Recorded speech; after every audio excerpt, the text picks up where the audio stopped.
En este apartado vamos a hablar sobre quién es Isaías. Recordemos que el primer Isaías está contenido entre los capítulos 1 al 39 de la época preexílica en el año 742.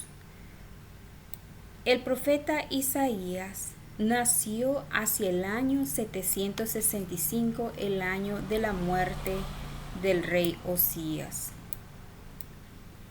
El 740 recibió en el templo de Jerusalén su vocación profética, la misión de anunciar la ruina de Israel y de Judá en castigo a las infidelidades del pueblo. Esto está contenido en el capítulo 6, versículos del 1 al 13. Ejerció su ministerio durante 40 años que fueron dominados por la amenaza creciente que Asiria hizo pesar sobre Israel y Judá. Se distinguen 4 periodos entre los cuales se pueden distribuir los oráculos del profeta con mayor o menor seguridad.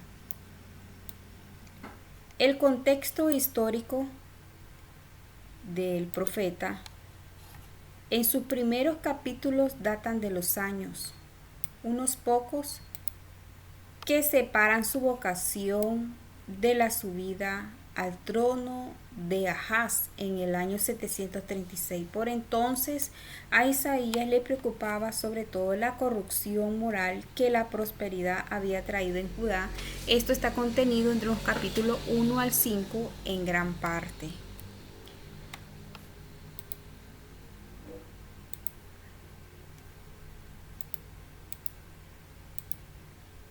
El rey Damaso, Razón, y el rey de Israel, Pekaj, quisieron entonces arrastrar al joven Ahaz a una coalición contra Teglafalasar III, rey de Asiria. Ante su negativa le atacaron y Ahaz recurrió a Asiria. Isaías trató en vano de contrarrestar esta política demasiado humana. De esta época datan el libro de Emmanuel, que está contenido del capítulo 7 al capítulo 12, en gran parte, pero también en el capítulo 5 y 17.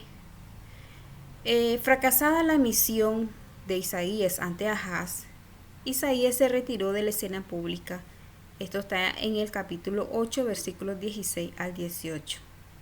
El recurso de Ahaz a Teglafalasar puso a Judá bajo la tutela de Asiria y precipitó la ruina del reino del norte tras la anexión de una parte de su territorio en el 734. La presión extranjera se agravó y en el 721 Samaria cayó en poder de los asirios en Judá. Ezequías sucedió a Ahaz, era un rey piadoso animado de espíritu de reforma.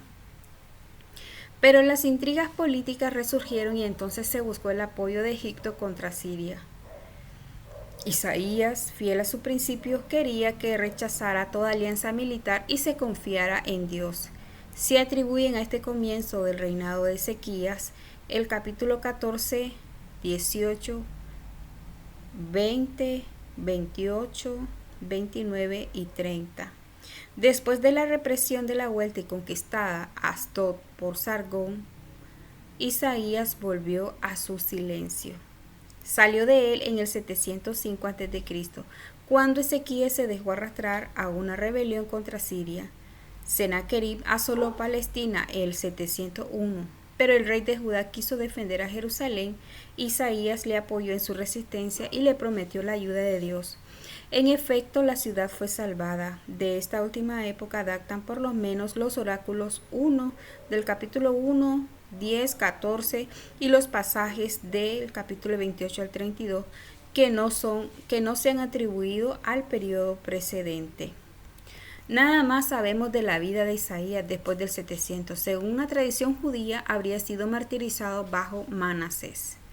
Esta activa participación en los asuntos del país hace de Isaías un héroe nacional. Es también un poeta genial. El brillo de su estilo, la novedad de sus imágenes le convierten en el gran clásico de la Biblia. Sus composiciones tienen una gran fuerza concisa, una majestad, una armonía que jamás volverán a lograrse, pero su grandeza es ante todo religiosa.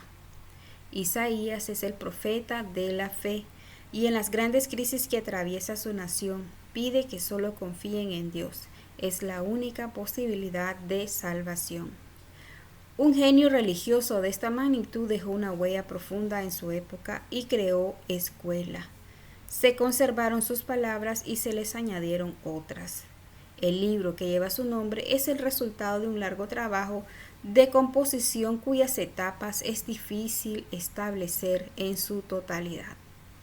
El libro canónico de Isaías está compuesto por 66 capítulos. La estructura es del capítulo 1 al 39, es Isaías, el escritor y profeta de la época preexílica en el 742.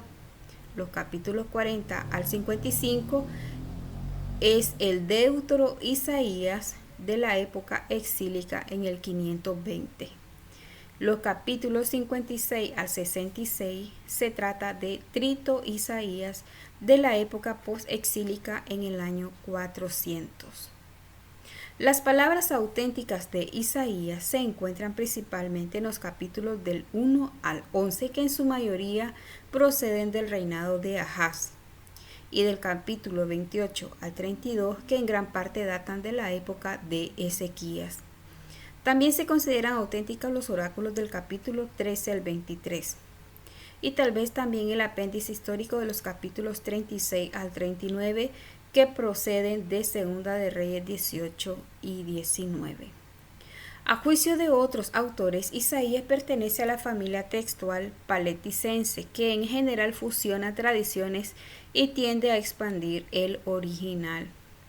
La estructura general de todo el libro de los tres Isaías, la primera parte son las noticias biográficas de los capítulos 6, 8, 7 y 20, promesas y amenazas contra el reino de Judá de los capítulos 1 al 12, oráculo contra pueblo extranjero del capítulo 13 al 23, las profecías apocalípticas sobre el juicio final del capítulo 24 al 27, amenazas del capítulo 28 al 33, la sección llamada Pequeño Apocalipsis del capítulo 34 al 35, y la segunda parte, que es la primera sección, promesas para los exiliados en Babilonia. Ya esto estamos hablando del segundo Isaías, Deutero Isaías, del capítulo 40 al 55, y que contiene los cánticos del siervo de Yahvé.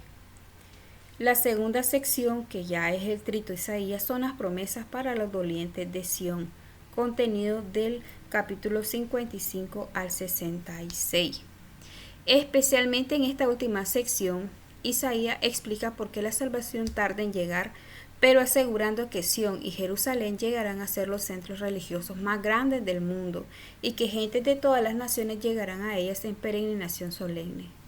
El libro se compone de tres colecciones separadas de oráculos: Proto Isaías, como ya lo hemos dicho, del 1 al 39, que contiene las palabras de Isaías; Deutero Isaías, capítulo 40 al 55, el trabajo de un anónimo autor del siglo VI a.C., escrito durante el exilio; y Trito Isaías, capítulo 56 al 66, compuesto después del retorno del exilio. Hay que destacar que en el libro están incluidas 4 piezas líricas. Específicamente están dentro del Deutero Isaías, los cantos del siervo, contenido en los capítulos 42, 49, 50 y 52. Presenta a un perfecto discípulo de Yahvé, del Yahvé que reúne a su pueblo y es luz de las naciones, que predica la verdadera fe, que expía con su muerte los pecados del pueblo y es glorificado por Dios. Estos pasajes son de los más estudiados del Antiguo Testamento y no hay acuerdo ni en cuanto a su origen ni en cuanto a su significación. Parece muy probable la atribución de los 3 primeros cantos al segundo Isaías. Es probable que el cuarto se deba a uno de sus discípulos. Y en esta parte me gustaría recalcar que el rollo de Isaías, que el mismo Jesús desenrolló en la sinagoga de su pueblo Nazaret, en Lucas 4 del 17 al 20, que los monjes puritanos y devotos de Qumran nos han transmitido en un texto oculto en las grutas cercanas a su monasterio, descubierto por un pastor en 1947. Es un libro que avanza espontáneamente hacia el lector hasta tocarlo, pero que en más de una página parece retroceder y escaparse de sus manos.